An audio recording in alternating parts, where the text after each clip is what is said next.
Hey everyone, Sombre here. I've been meaning for a while to do a bunch more videos for Dominion 6 that go through the nations for my Warhammer mod and just give an overview of each of them. And the first one I've selected to do is the Chaos Dwarfs. I can't remember if I did one for Dominions 5 or not, but I'd really like to do one for every nation for Dominion 6 because quite a few things have changed. So if you're not familiar with the format for these, what I do is I'll go through the troops they can recruit, the commanders, summons, any unique heroes they have, any spells they have.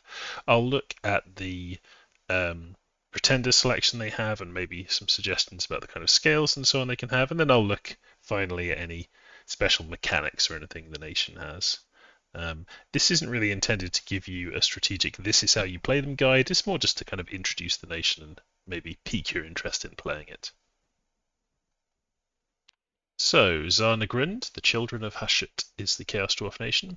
Long ago, before the time of Chaos, the golden empire of the dwarfs spread far to the east. As the tides of Chaos swallowed the world, the dwarfs assumed their eastern brothers slain, but they were not. Abandoned by their brothers and their gods, they survived, but changed. Greed was amplified, pride became arrogance, tradition was replaced with dogma, loyalty turned to zealotry, and stoicism changed to cruelty. So were the Chaos Dwarfs birthed, a harsh people in a harsh land. Now, with the coming of the awakening god, the forges of war have been stoked to unceasing fire. The legions of Zarnagrund march forth in lockstep, and the world trembles. So what you have here is a nation of effectively chaos-corrupted evil dwarfs.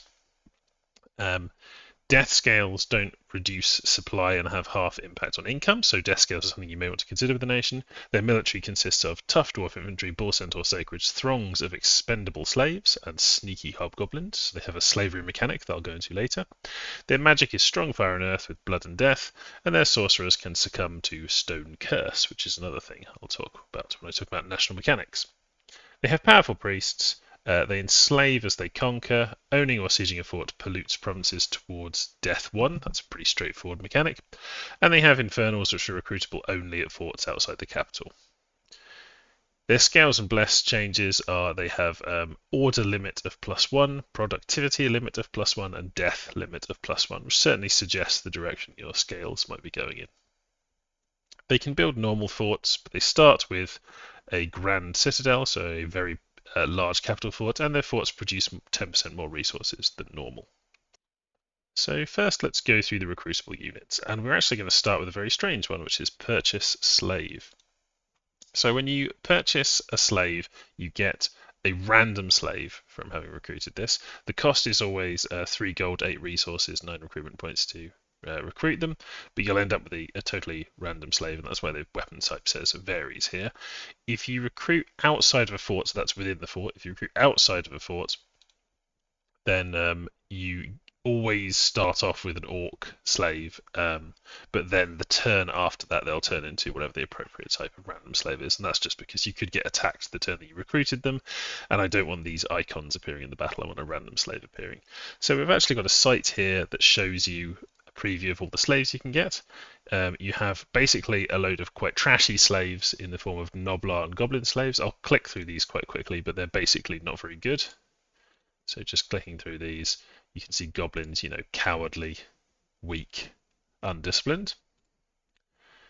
All different types of goblins with different weapons. And then we also have a goblin war slave who has slightly better equipment, but is also not very good. But he does actually have some kind of weaponry. You have orc slaves with pickaxes, of higher quality certainly than the goblins, but still undisciplined and with very low protection. And then you also have orc slaves with clubs. There's one more type of goblin war slave. I'm not quite sure why I have them in that order. I should probably put them next to each other. You can get ones with bucklers too. But then you also have a couple of orc war slaves, and the orc war slaves have better equipment and are a bit more like the kind of orc boys that the greenskin nations have. So they can give an okay account of themselves in combat, but they are of course undisciplined, being slaves. So there's 2 different types there. There's 2 more types of slaves you can get as well. There's human slaves who are very poor quality but are not undisciplined, so you can use them for bodyguarding, patrolling, and the like. But they are very, very low quality and they come with afflictions as well. And that's really because the Chaos Dwarfs prize humans for other purposes, kind of administrative slavery or to sacrifice, rather than using them in warfare. And then we have ogre forge slaves, which are the highest quality slave that you have. Ogres have pretty great stats. They're strong. fast, tough, lots of hit points. But they don't have great morale, and decent attacks. They've got 2 attacks there and a little bit of armor. They're not undisciplined, so you can give them orders and use them as bodyguards and things, unlike the greenskins. So yeah, 3 gold and you get 1 of these things at random. The randomization's weighted a little bit, but basically it's an equal chance of getting each of those roughly. Another important thing to note about slaves is that you do have a commander with a tight rein ability, so he can treat undisciplined troops as if they were disciplined, because he's able to crack the whip on those slaves and get them to do what he wants them to do. So 1 step above the greenskin slaves, we have the loyal greenskins, the hobgoblins, a treacherous race of slightly larger than goblins goblinoids, who cannot be found in the greenskin races because all other greenskins massively mistrust and hate them. You've got the hobgoblin archer; those can be recruited outside forts as well. They're very cheap at 6 gold for a lad with a short bow. They don't have particularly good stats, but cheap, dark vision, stealthy. You can sneak with any of the hobgoblins. Hobgoblin Spearman, also cheap at 6 gold. Spear, OK armor and a shield, sort of a chaffy unit again. But again, stealthy, mountain survival and dark vision. So these are good chaffy units. You can use flaming arrows, of course, with the Hobgoblin Archer, and the Hobgoblin Spearman is just good expendable kind of lance catchers and the like.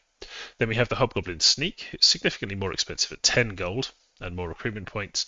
They have very little in the way of protection and defense, and they're not particularly skilled at fighting or strong, but they have something very special going for them. They have 2 attacks with Git Knives, and Git Knives have weak poison and are armor piercing. Armor piercing attacks with a damage of 9, that's actually not bad. You'll get through pretty heavy armor relatively often with that. So if you can land hits with these Git Knives, you'll be putting weak poison onto high quality heavy troops. So for instance, the Hobgoblin Sneaks are actually quite good against, say, like Ulmish infantry in their black steel armor. They can get through, deal weak poison, and then the Ulmish infantry should die from the poison. They're also very, very sneaky. So all those hobgoblins can be recruited outside of forts as well.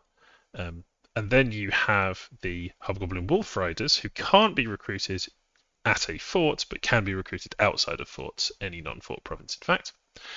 So Wolf Riders have a combination of a light lance and short bow. They are mobile archers, so they can run around and shoot at the same time, which can be nice. They are skilled riders, and so their step wolves have relatively decent defense skill. They don't have very much in the way of protection, but they do have a bit. And their stats are actually pretty good, the step wolves. They're pretty decent mounts. They're small, so you fit more of these to a square than you would with cavalry, who have their size 5 horses. These are only size 3, the wolves, so you can fit 3 of them to a square instead of 2 of a horse-mounted cavalry. They're also sneaky. They have a pillage bonus, which can be situationally useful, and they're pretty cheap. So Hobgoblin Wolf Riders, good thing to recruit outside of forts. Great for attack rear against sort of low-quality enemies. They actually have quite a good defense skill because of their shield and skilled rider and so on. Sorry, skilled rider doesn't have any effect on that, but the fact that they're mounted and have a shield takes them to defense skill 16. At least for shield blocks. And yeah, I think sort of an underused thing for the Chaos Dwarfs. I'd like to see people use those a bit more. Maybe they're just slightly pricey, people find them. So that's your Hobgoblin troops. And now we move on to the mainstay of your forces, the Chaos Dwarf troops. So first in the roster, Chaos Dwarf Warrior, and a good representative of what Chaos Dwarfs have kind of as a racial bonus. Chaos Dwarfs don't need to eat. They have mountain survival. They have a siege bonus, and they have a cast defense bonus. And like the dwarfs, the non-chaos version of the dwarfs, they're better at defending castles than they are at sieging them, but they're good at both. They also have 50% dark vision, very useful. And they have gluttony, representing that they do eat. They don't need to eat. Chaos dwarfs can survive by eating rocks, according to the law, but they do prefer to eat food. So they will eat the food. It's just if there's none available, they won't starve. They have good hit points, good protection because they've got some basic protection combined with their armor. They're pretty tough. They've got good magic resistance, not as good as the non-chaos dwarfs because they have succumbed to the effects of the corruption of chaos and magic and so on. Excellent morale at 13 for their basic morale. Good strength at 11, and then they've got attack 11 and defense 10. But with a shield that goes up to 12. So stats pretty good, kind of heavy infantry-ish stats, or medium to heavy. For 15 gold, 21 recruitment points, 25 resources. Pretty decent, the basic Chaos Warrior, not bad. The quality axe they have is basically just an axe but better, so better stats. So we're dealing with attack 12, attacks 19 damage. Yeah, a decent enough unit. They don't have formation fighter, unlike the Goody Dwarfs, because they don't fight quite the same type of formation. So they're the Chaos Dwarf Crossbowman, basically the same thing, but instead of the special axe, he has a hatchet, which is not as good. It's lower damage. And then he's got a quality crossbow, which is an improved version of a crossbow. They also have all of the same good things going for them, basically, as the other one. They cost slightly more in gold, but definitely worth fielding. The quality crossbow is 13 armor piercing damage, good range, good precision. So pretty capable of killing things, especially things that don't have shields. And then they've got decent protection, so they can, fight in melee. It's just not where they're at their strongest. So those are your basic guys, Chaos Dwarf Warrior, Chaos Dwarf Crossbowman, and then we have the specialists, the Chaos Dwarf Blunderbuss. Now I've chosen not to do gunpowder weapons for the most part in the mod, but I do have some. The Blunderbuss is one of them. You get a single shot from the Blunderbuss, then you get 1 ammo. They get to fire once, but they fire 12 projectiles when they do fire. So they've got a range of 7. The precision, it's not great, but it's at 7 range. A lot of things are going to hit whatever you fire at, and it does armor piercing damage. 6 is not a massive amount of damage, of course, but it is armor piercing, so anything that has kind of light to medium armor is going to get absolutely shredded by a volley from these guys. Things with very heavy armor and shields, much less likely to be harmed by them. And then they're very similar to the Chaos Dwarf Crossbowmen. They have a hatchet instead of an axe, although they do have better quality armor, so they're a bit tougher, protection 18. They cost a bit more, but it's only 2 more than the crossbowmen, 3 more than the axemen. They're not really best thought of as missile troops. They're more like the high quality infantry that have javelins or something like that. They'll just run up, they do 1 volley with their weapons, and then they get stuck in melee. So they do end up taking casualties because of that, but yeah, they're very capable of devastating things with that first volley from the blunderbusses. So now we move on to the elite Chaos Dwarf Warrior, the Immortal, and this can only be recruited in the capital. Everything after this, in fact, can only be recruited in the capital. This is a very capital-centric nation. So the Immortal is much more expensive than the others. 35 gold, 44 resources, 35 recruitment points. So very significant investment to get these guys. But they do have fantastic stats, as you can see. Strong, very capable of hitting things, 22 damage coming out of 13 attack from the Mastercrafted Axe. They have halved gold upkeep, so that's like Sacred. Sacreds have half the gold upkeep of normal.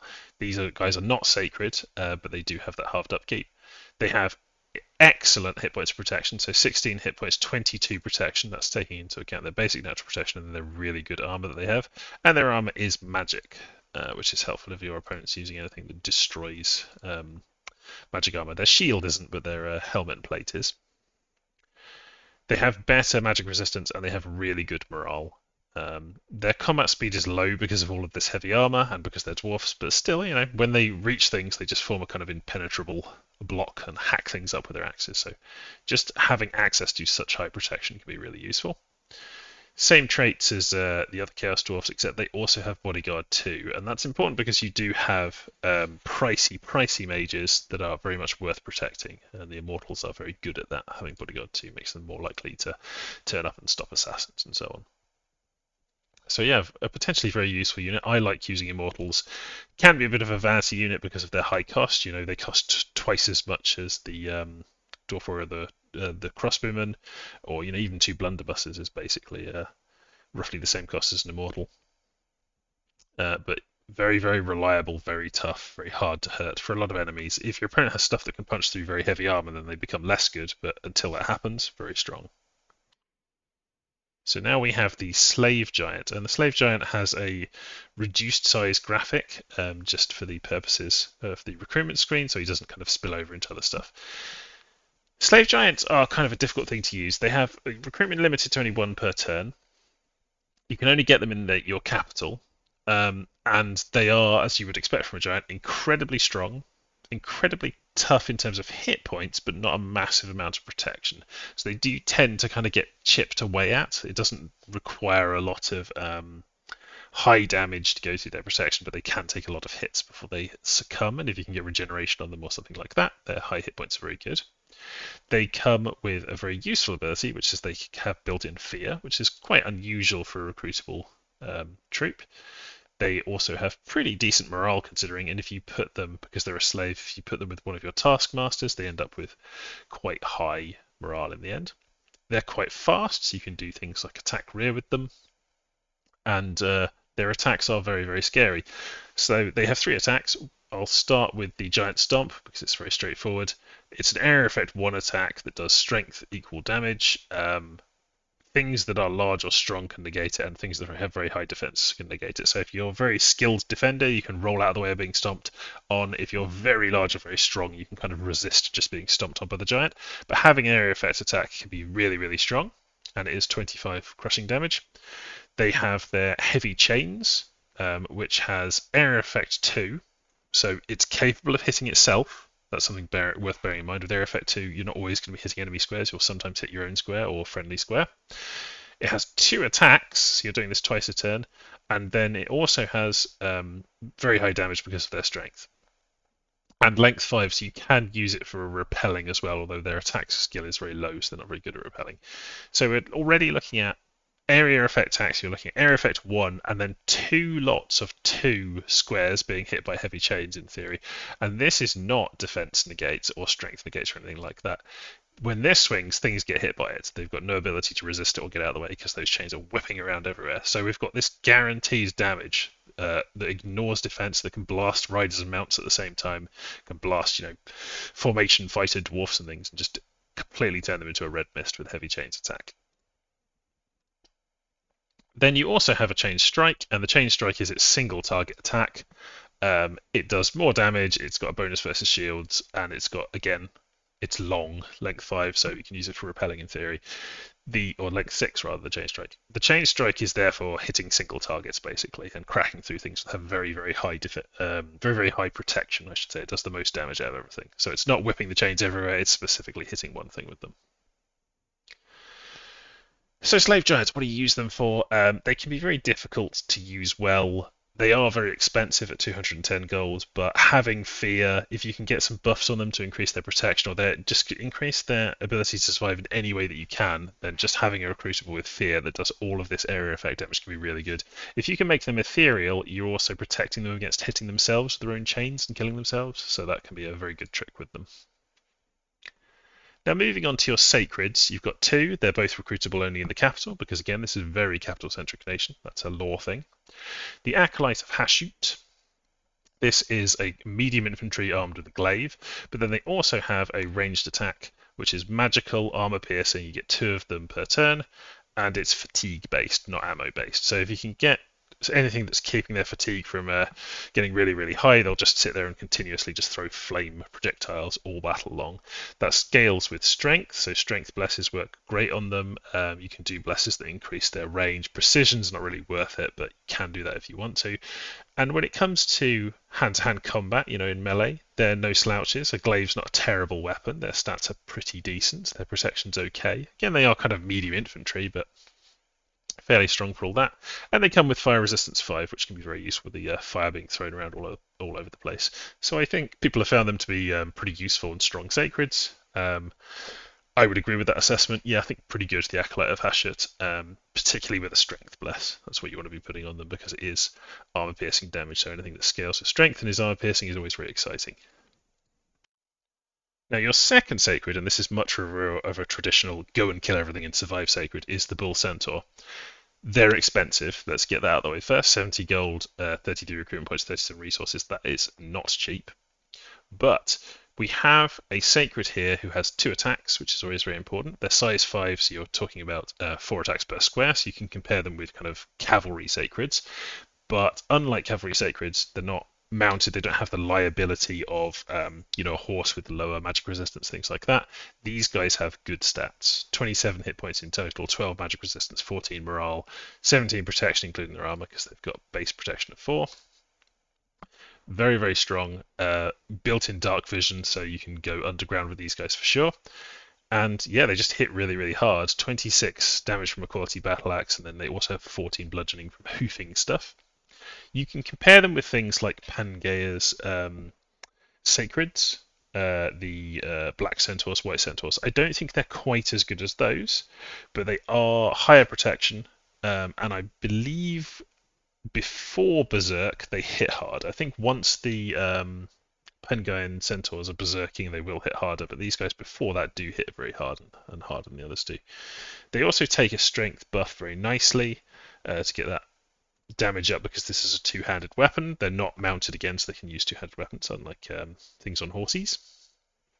So yeah, fast moving compared to the rest of the Chaos Dwarf things for sure. 24 combat speed, not as fast as the Hobgoblin Wolf Rider that has 28, but much faster than your combat speed 6 Chaos Dwarfs or your combat speed 11 Hobgoblins. So definitely potential to flank or charge forward and get the enemy before they can get too many buffs off, stuff like that. I have seen people use the Bull Centaurs very effectively with her. I think the big bless that people tend to put on the Bull Centaurs is something to give them a bit more defensive skill, and then often people will put things on them just increase their ability to hit, so higher attack and more strength, things like that. I think I've seen people use Blood Rush on them, but I'm not so keen on that personally. So that's it for your recruitable troops. Let's talk recruitable commanders. We have Hobgoblin Scout, a cheap scout at 35 gold. Decent stealth can be recruited anywhere, including your forts. Very straightforward. This is something I do for basically all the nations in the mod. Then you have a very interesting Hobgoblin commander here, the Hobgoblin Gut Stabber. Now, Gut Stabbers are an assassin.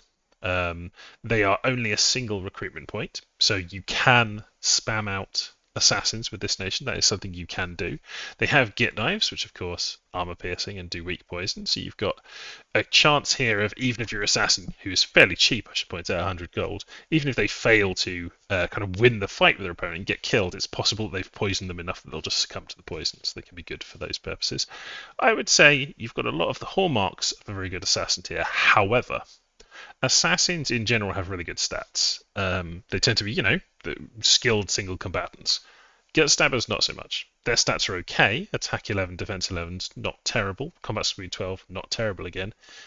Only 8 protection. Okay, assassins don't tend to have very high protection, but here's where they really fall apart. Terrible morale. They also have short weapons, so if your opponent has anything that has a bit of decent reach on it, they will often end up repelling the Hobgoblin Gut Stabber, landing a hit on him, and then the Gut Stabber will just flee for his craven little life. So, we are talking about a throwaway assassin that's very cheap. If you have the ability to make items to put on those assassins, a classic is a skull talisman, for instance. You can just use that to make skeletons, any of the Pokemon items. And when people say Pokemon items, they just mean things that let the assassin summon stuff in combat. You've got a very cheap chassis to just carry those things in and do some harm with them. They've also got very high stealth rating. Your other Hobgoblin commander is the Hobgoblin Khan. Khans can be recruited like the Wolf Riders everywhere except for forted places. So you'll be it's entirely foreign recruitment with these guys. You're basically re-recruiting your Khans to lead around your Wolf Riders. Khans are not very good leaders.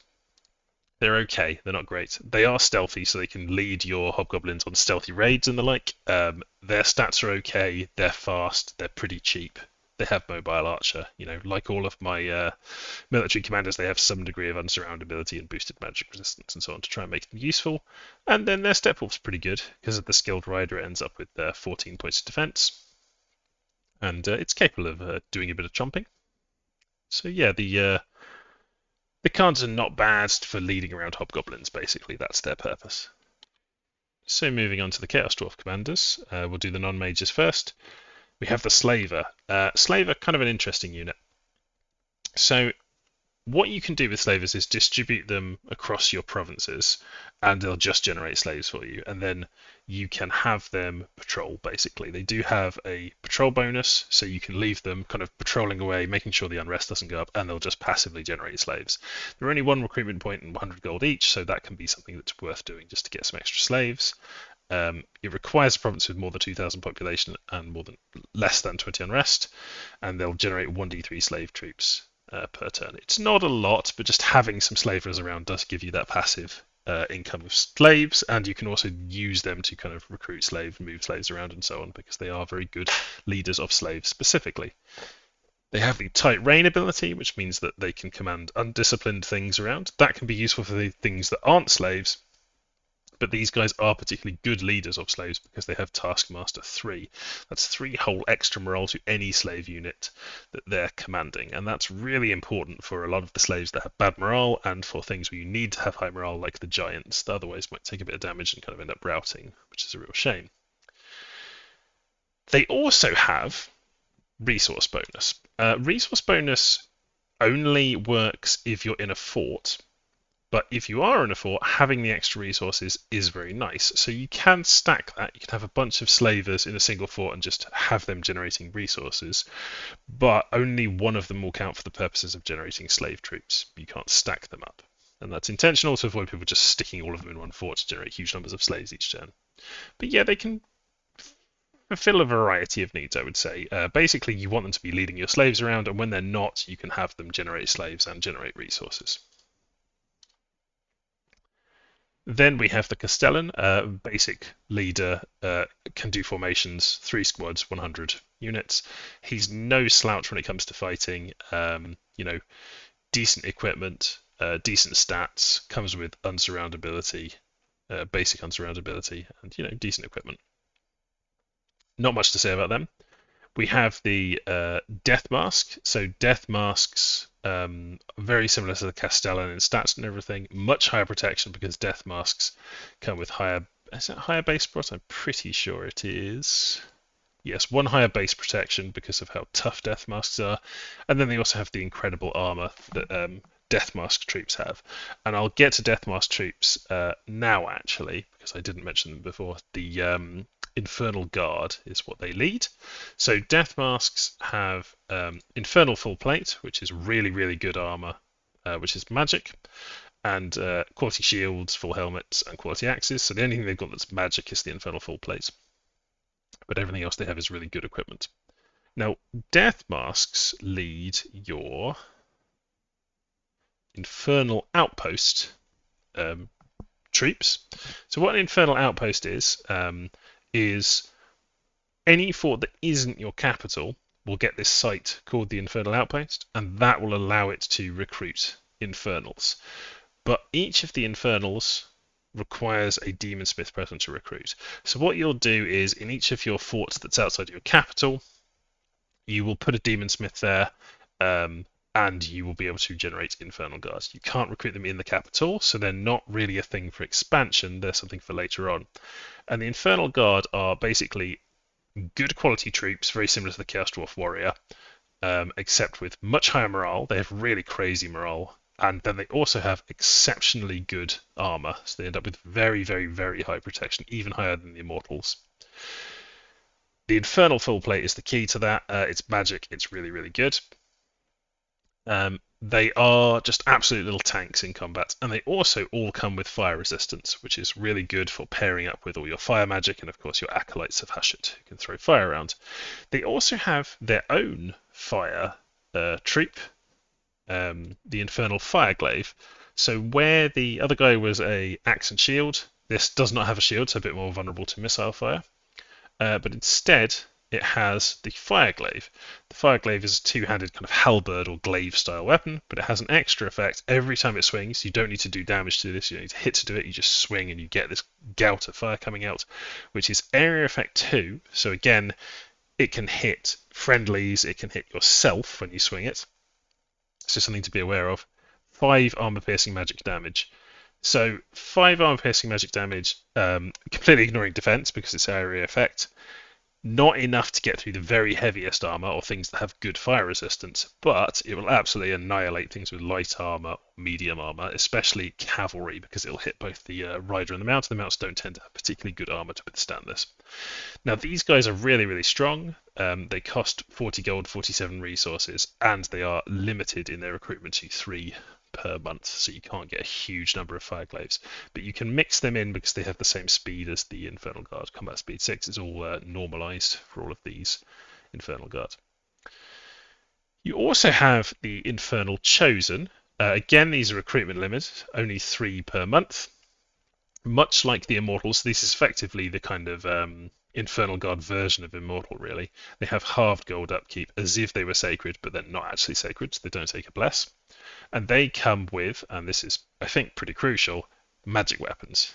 Both of their weapons are forge axes. They have two of these, which does magic damage, which is really important, just having a recruitable magic weapon. And it also has if you manage to hit, it has a secondary effect of fire, 12 armor piercing magic fire damage. So we're looking at a unit with extremely nasty offensive output here. Its attack skill is not super high, but it does have 2 attacks. And of course, each of them hits really hard, is magic, and then also does fire damage when it hits. And then the Death Mask, which is the leader of them.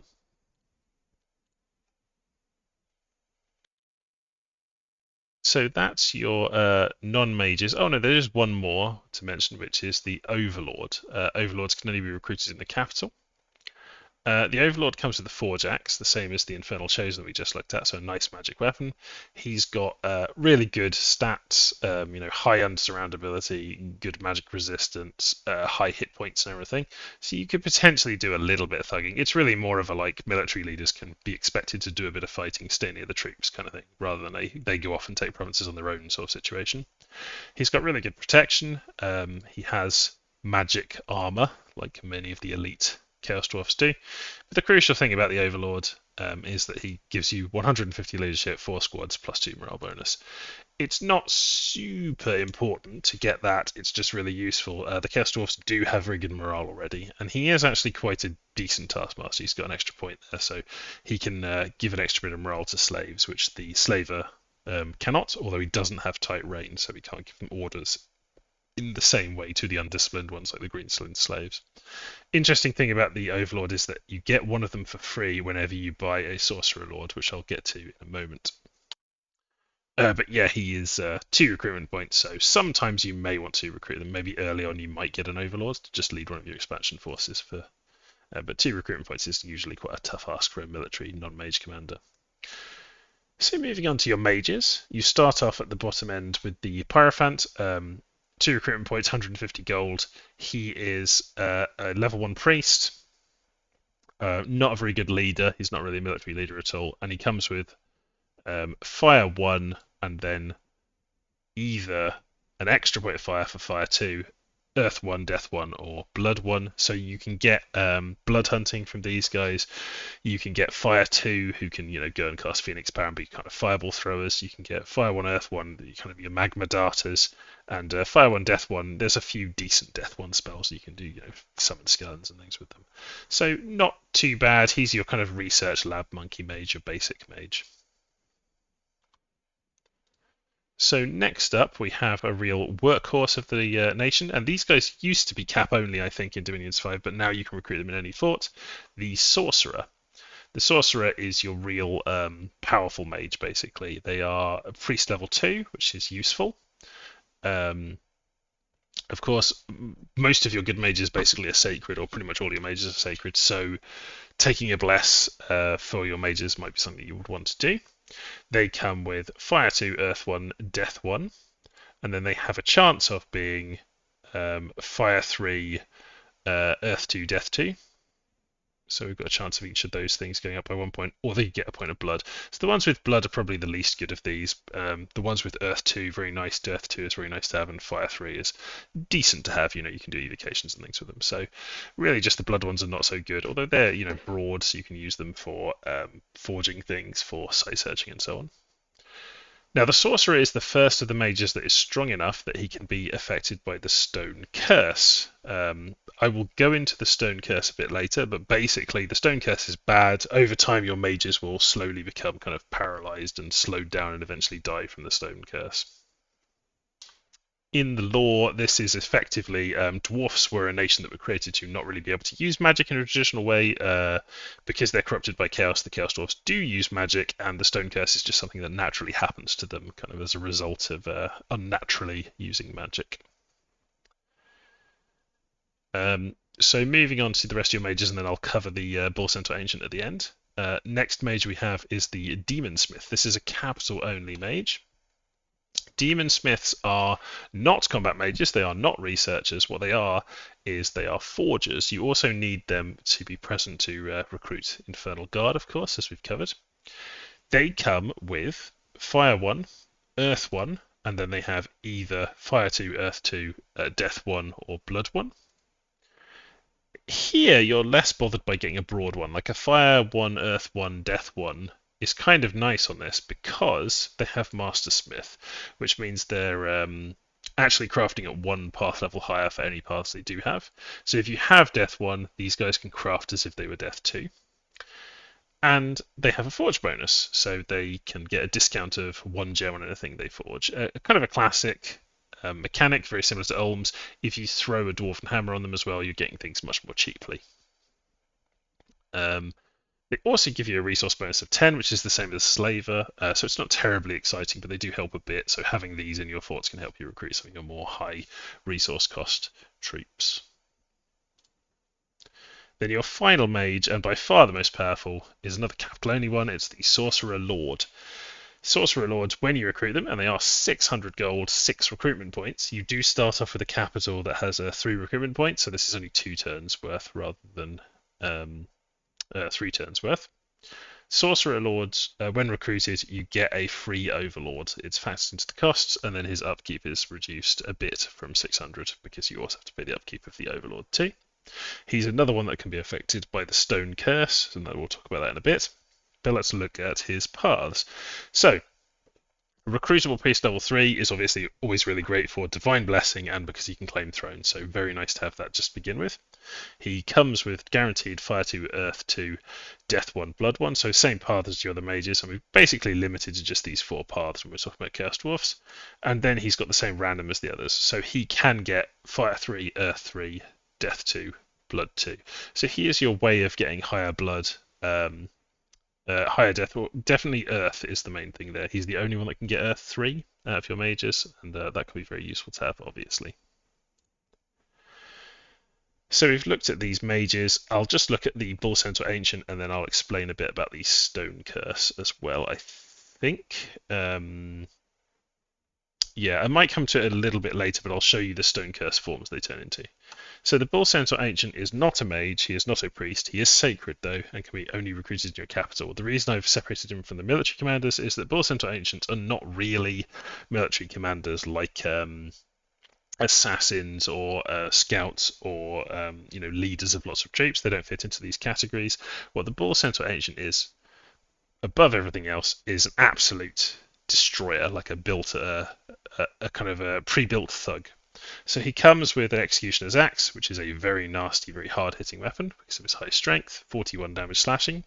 He also has 2 extra attacks, so we're talking about something size 8, comes with 3 attacks, fills up a whole square and just batters an entire square of the opponents as well. That's a Hoof attack, 25 bludgeoning, and a Gore attack, 27 slashing. He's got built-in 5 points of fire resistance. He's got built-in Unsurroundable 2, which is kind of nice. Good magic resistance, and then very nice protection because he has very high base protection. So if you put even better armor on him, which you can, he gets even higher protection very easily. If you were to put black steel and stuff on him, you get way over up into the kind of mid-high 20s from his protection there. And then he's also got a huge number of hit points. 70 is very nice. He is very fast. He is a very good attack skill as well. So, Bull Centaur Ancient, if you put a few items on them, definitely you can thug with them because they're sacred. If you have the right blessing, very good.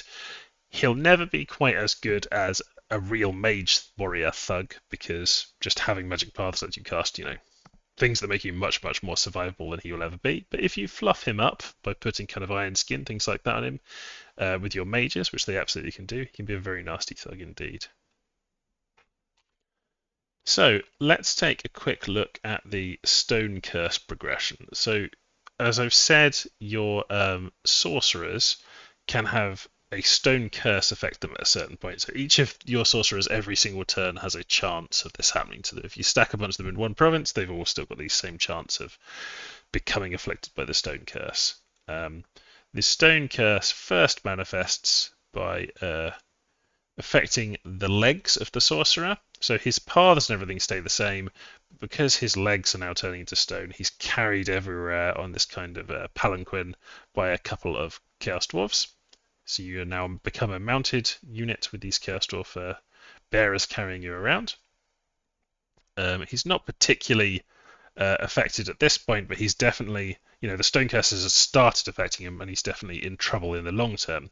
So each turn from now on, there's a chance the stone curse will progress even further.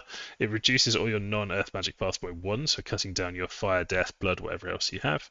It further encumbers you, so he's already got considerably increased encumbrance from being the stone curse, but it's going to get even worse as it gets further.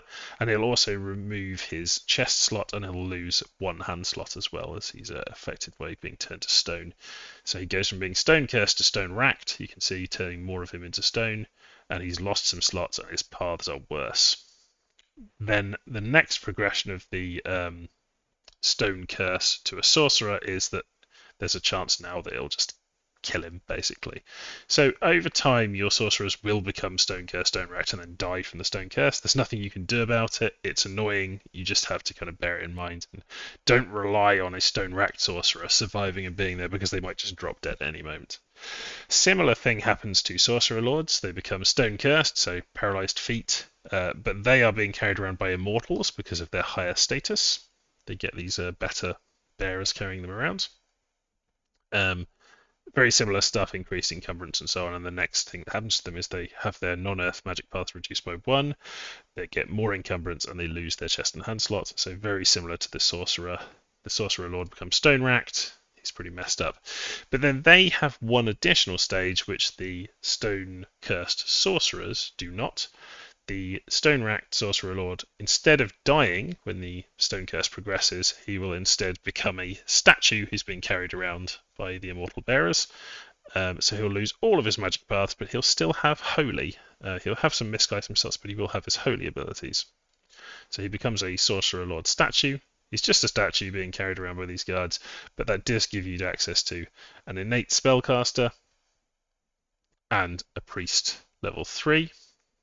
So they'll be hurling out, divine blessings or whatever else at priest level 3, lots of powerful banishments.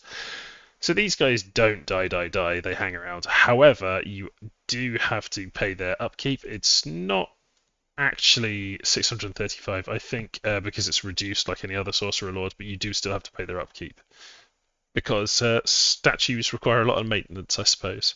There's something I might look at and decrease the amount of upkeep at least they carry, or at least clarify how much upkeep there actually is to be paid on them. So that's your commanders. Let's have a quick look at your starting gem income. That's something I haven't mentioned previously. You start with 1 death gem from the Temple of Hashut, 2 fire and 2 earth from the forges in the deep, and nothing from the Tower of Zar. So those are your 5 gems, matching your paths very well. Very straightforward nation. It likes fire, it likes earth, it likes death, and it likes a little bit of blood too. So let's have a look at your multi-heroes first. So multi-heroes, you can get sorcerer lords, which we're familiar with. You can get Bull Centaur Ancient, so this is just based on luck scales, turn up like any other hero, but you can get them as many times as you want. And then we have 2 extra, which I'm going to talk about when I talk about the summons. You've got the Taurus Overlord and the Lamassu Lord, so I will talk about those in a moment, but they are both multi-heroes to be aware of. You also have, because this is Warhammer Nation, luck-independent heroes, so it doesn't matter what your luck or misfortune scales are, these guys just have a chance per turn of turning up in your capital and giving you some pretty cool abilities. So first up we have Gorda's Backstabber, the famous Hobgoblin Chieftain. What's special about him? Well, he's a Hobgoblin Chieftain of decent leadership quality. He's sneaky and so on, like you would expect for a Hobgoblin Chieftain, and his main special thing about him is just that he's immortal. Gorda's Backstabber has been reputedly killed many times, but it always turns out to be a double or a fake. He faked his own death or something like that, so he's effectively immortal. He'll always come back. Not very exciting, but kind of more of a flavorful hero, and you can do some fun things with him because he's immortal. Then we have the Executioner of Hashut, Shator. Shator is a Bull Centaur Ancient, except better.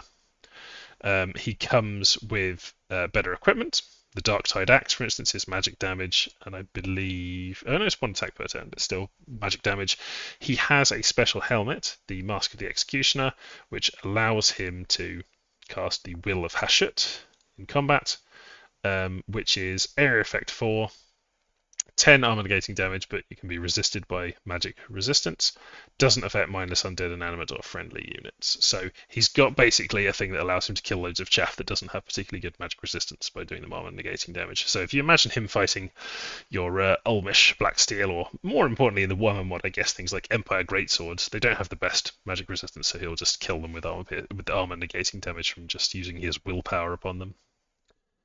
He is an absolute beast in combat. He's got incredibly high protection, hit points, etc. Really good morale, really good magic resistance. He has built-in fear and fire resistance. He is sacred, and he's also blessed at all times because he is a Dominion spreader. So just having him around spreads your Dominion, and he comes with Unsurroundable 4. So absolute beast. Throw more items on him and just use him as a sacred thug like you would the Bull Centaur Ancient. Very scary indeed. The High Priest of Hashut, this is Astrogoth. He is a very old Chaos Dwarf Sorcerer Lord. He has started to be affected by the Stone Curse, but has managed to stop it, and he's built himself a kind of brass exoskeleton that allows him to move around despite being paralyzed, so he's not being carried by bearers. As you can see, he's got pretty good magic, but it's basically the same as a Sorcerer Lord's set of magic. He's not actually incredibly powerful magically in the lore. He's more just has a huge amount of religious authority, and that's represented by the fact that he is a priest level 4, which is pretty exciting. He can do some amazing priest stuff, and yeah, just having priest level 4 is always fun. Stats wise, not really something you'd want to have in close combat. But you could thug him up. He doesn't have any foot slots, of course, because his legs have turned to stone, but he's still pretty scary. Very high strength because of his exoskeleton. Then finally we have the Overlord of Zar. He is what's his name? Zatan the Black. That's right. He is the Overlord of Gorth the Cruel, who is a hero I might add in the future. He is basically an overlord with really good abilities. He's got a special axe, he's got a special armor, special shield, really good stats, very high leadership and everything. Inspirational, which is good. Really good taskmaster, very high unsurroundable rating too. He's also sacred, which most overlords are not. Yeah, he's sacred. Most of the overlords are not sacred, but he's kind of like an emblem of everything that a Chaos Dwarf can be to the warrior caste. So yeah, he's sacred to them. And he comes mounted on a Great Taurus. Great Taurus is also sacred, and this is a thing that I will cover a bit more when I'm talking about the summons. But here's a look at the Great Taurus. Very nice thing to be riding around on because it gives you the ability to fly around. Obviously, it's also a very powerful creature itself. So that's all your recruitables and heroes. Let's have a quick look at the summons. So you can summon sorcerers. This is mainly was a spell that I put in because in the previous version you could only recruit sorcerers in the capital, and this was a way of giving you more of them. But I've left it in so you actually have a route of getting sorcerers, not by spending gold to recruit them or using fort recruitment points to get them. But you can also spend fire gems to get them, and I'll just see how much that is. So sorcerers are 20 fire gems, which is, not too expensive. It is something that you can already recruit, so it's less exciting than lots of mage summons. But if you want to get sorcerers, more of them quickly, without having to use the forts to recruit them, then this is a way of getting them. They take fire 3 to fund. Fire 3 is not terribly difficult for you to do. I think sorcerer lords at the very least can do it. But yeah, it just gives you one sorcerer as a commander. Very straightforward.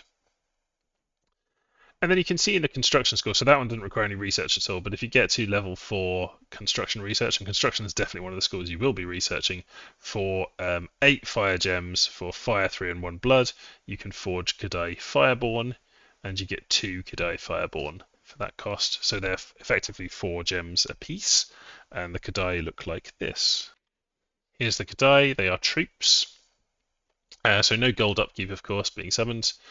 Thank you to Executor for this sprite. It's one that he did for me. Very kind of him.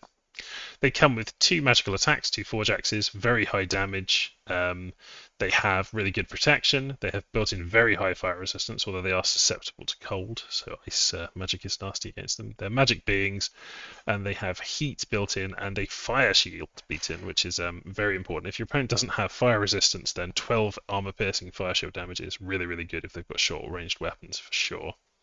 They have Spirit Sight, and as you can see, really good stats overall, although their defense skill is not very good.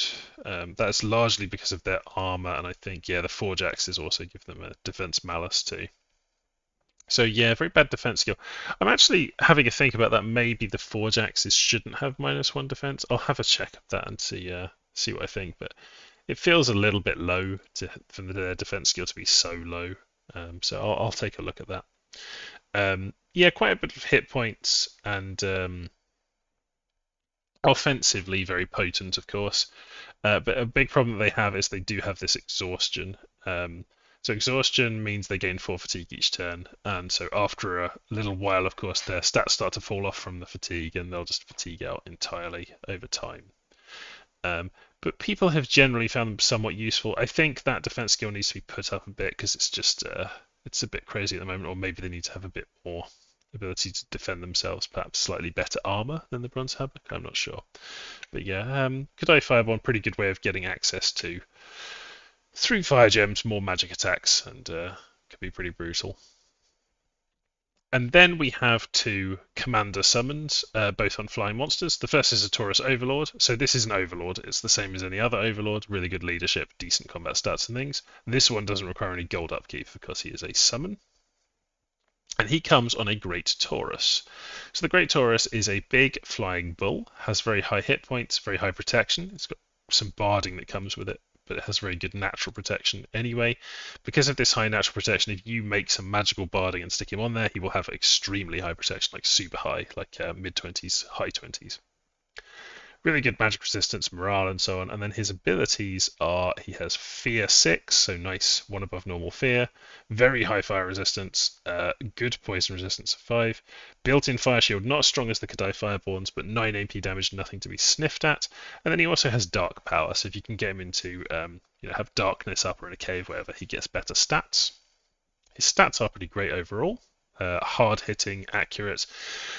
And he has 2 attacks, both of which are magical in melee, followed by the Fiery Breath, which is very similar to the Fire Dragon's breath. It fires a beam of flame that just comes out and blasts things, doing armor-piercing, strength-based damage, or half your strength is added. So if you do manage to boost their strength up, this becomes absolutely brutal, the Fiery Breath. But yeah, ridden around by the Taurus Overlord, pretty nasty. They're both sacred, so you can use your bless to make them stronger and stick some buffs on them, and then use them on a kind of attack rear and to destroy things. Very nasty indeed. The Taurus Overlord and Lamassu Lord are both summons in Conjuration. I'll just show you how much they cost. So the Taurus Overlord is at level 5, so a bit of research for him. 3 fire, 1 death, and then it's only 20 fire gems to cast. So instead of having a sorcerer that you could get for 20 fire gems, you can instead get this kind of sacred, badass flying thug. Not very expensive and very scary. And just generally good leaders for your armies too. We'll have to see if that's slightly undercosted. And then the Lamassu Lord is harder to cast. 3 death, which is quite hard for you to get. 2 fire, although, it's doable. And he's 35 death gems. And the reason the Lamassu Lord is so much more expensive is that the Lamassu Lord is a mage riding on a very scary monster, and he's also immune to the stone curse, which can be quite important for the Chaos Dwarfs. So let's take a look at the Lamassu Lord. So here is the Lamassu Lord. So he is not quite... is he identical to a Sorcerer Lord? Yeah, Fire 2, Earth 2, Death 1, Blood 1, Holy 3, and then of course he's got that random, so you can get Death 2, Earth 3, Fire 3. So good paths for thugging, attacking the rear of the battlefield. He can Phoenix Pyre, he could, with some gems, do Soul Vortexes. Some of them could do Earth Magic, of course, at high level, can give you your various protection buffs and the like. Stick some items on them and make him a lot stronger. But yeah, he's a Sorcerer Lord. We already know what that is. The Lamassu is quite a scary monster. So it's not physically as powerful as the Great Taurus, lower defense, worse stats, lower hit points, but it does have very, very high magic resistance. It is still a big scary monster, lower protection because it's got lower base protection, but you could put better barding on it if you wanted to, make him a bit more survivable. He is, of course, sacred, just like the rider, and they can, divine bless, so he can easily bless both of them. But the Lamassu comes with Fear 5, very nice, Awe 1, decent for stopping province defense and stuff, poking you with their spears. Shock resistance 5, fire resistance 5, poison resistance 5, so very nice resistances built in. Of course, he's flying and has true sight, and he also has magic power, which scales very nicely, makes his stats higher when you're in magic scales. Magic scale is something that you could definitely consider as the Chaos Dwarfs, but also very good if you're attacking into them. And then his attacks, he has a magic bite, a magic claw, very straightforward. He has a spiked tail attack, where he will do bashing, piercing, magic damage. So all of this just for like lashing out, whipping stuff in melee. Then he also has the hypnotize ability. So it stuns, magic resistance can stop it, and doesn't affect certain things. It's a glamour weapon, so there's extra resistance if you're a glamour mage, I guess. But yeah, it's decent for kind of stunning things so that you can then splatter them.